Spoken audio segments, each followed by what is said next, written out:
Well, thank you, Pat, for making it very difficult for me to follow that act. Whoa. I just want to say thank you to the Boston Air Collaborative. I think of you all as a collaborative, and that is just coming out of the Office of Arts and Culture. And thank you, Julie and Karen and all of those who have made this possible in Mass Art. I just feel very special in terms of being in this room as an art citizen with other art citizens for the creation of what seems to be a very promising journey for us, those who are selected and those of us who will serve as think tanks to work together collaboratively even after this, this session is over. I feel that as an artist, there are some themes that I work with. Did I do that? I'll do this. There are some themes that I work with that help me to think about what it is we do as citizens and what do we do on the larger end as human beings. And those are threads of memory, recollection, recreation, re-envisioning.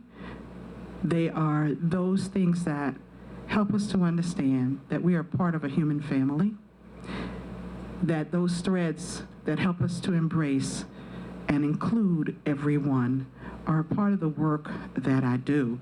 And I would just like to take a connection moment, if I might, with all of you and ask you to just hug yourselves, very simply,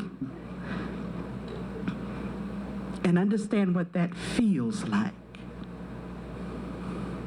to be embraced, to connect with the cloth that's on our bodies, even. And you can now relax. Thank you for that. I'd like you to remember what that felt like as I go through this presentation. The department that I want to most connect with as I reviewed all of the departments that chose me, and I said, wow, it feels good to be chosen, was the Office of Women's Advancement. And Mayor Marty Walsh made a statement about women. And he said, when women succeed, Boston succeeds. And so I took that to heart. And the name of my project here is When Women Succeed, The Quilted Path. I come from a family legacy of people who have worked with cloth. My grandfather was a tailor.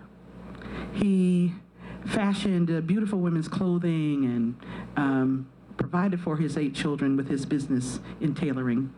And my mother, who you will see, it's very obvious who's who here, is in that picture 100 years old and is still working with her craft of art that she has passed on to me in textiles. And so I can't help it. This is what I do. I look at fiber as a means of discourse, as a means of taking a traditional piece of cloth that might be used for clothing. It might be have been used for many other reasons, but it's discarded and it comes together as a quilt. In this instance, the piecing that I do is in more or less an ethereal format as I take nylon and piece it together to make historic stories. My work as an educator, as a historian, have come to celebrate life, the past in memory, and bring forward these stories for conversation on what they reflect to our present. And so I look at areas of the population that have not been so much respected or embraced, and try to bring forth those stories for people to think about, to talk about, and to understand. So I'm showing you some images that I have created that have to do with our current patterns of what is happening in social issue and social justice. This one celebrates what had happened in Ferguson with Michael Brown, but it also relates to what's in those very small circles in our urban area in upper corner. The maps that you see in those Petri dishes on that piece have to do with who's in my neighborhood. What is the dual purpose of neighborhoods? There are those who are jumping double Dutch while there are police who are patrolling. So as we look at the life that matters here, we're seeing some of the work that I do that is in the traditional form, but jumps out to transform conversations. In this one, I've worked with a group of students at the Southern Technology Center who are exploring electricity.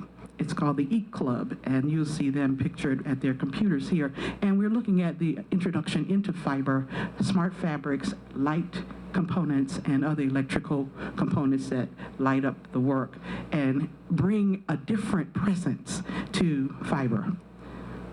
Here is a hologram that I have done that has a conversation about children. Children don't often get to talk about what they really view of the world. And so with sound domes and holograms, there was an exhibit that was seen by about 17,000 people that engaged that way. So these are 4-year-old children who've told their story. In my life work from 2007 to now, I have been engaged in 10-week sessions with women who are a part of the Shattuck Hospital who create poetry with me. They're not only women, there are men also in that workshop, but what is consistent is a 30 to 90-day residency of women who are there exploring their lives and looking to redeem themselves and rejoin and reentry society. So in thinking about what this project could be, I thought about, well, I looked at and was able to review with Megan Costello, who is the head of the Office of Women's Advancement, shadow her, go to very high-level meetings with women who are planning We Boston and festivals coming that will include people who are enormously important and famous. And I looked at, as she brought me through her days, her delivery to a class at UMass Boston on perception.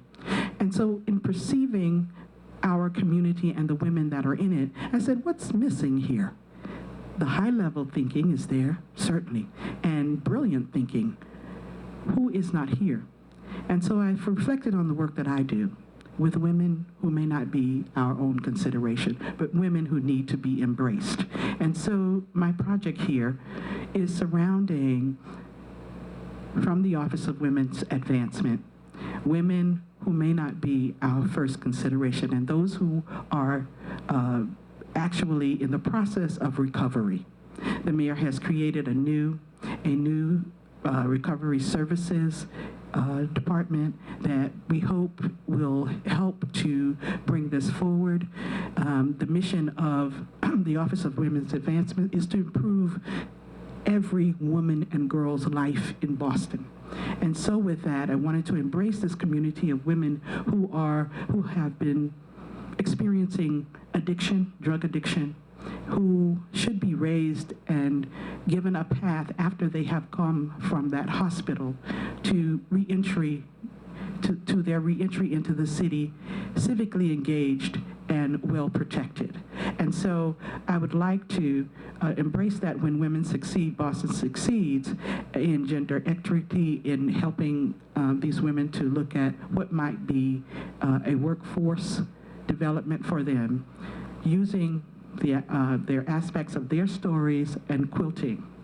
Our underserved populations are those that have substance abuse in Boston, and women are part of this. 52% of the women of the population in Boston is women, and of that, how many of them are drug dependent and trying to step away from it? So in their courageous acts, I'd like to work collaboratively in a multimedia a quilted project with their poetry. And as a result of having several phases to this project, working with community partners, there is a partnership that I would like to work with called the Art Commons that is now posing containers shipping containers, to be placemaking in communities and having neighborhood conversations, having art displays and exhibitions, and with the results and impact of working with the women in these workshops and showing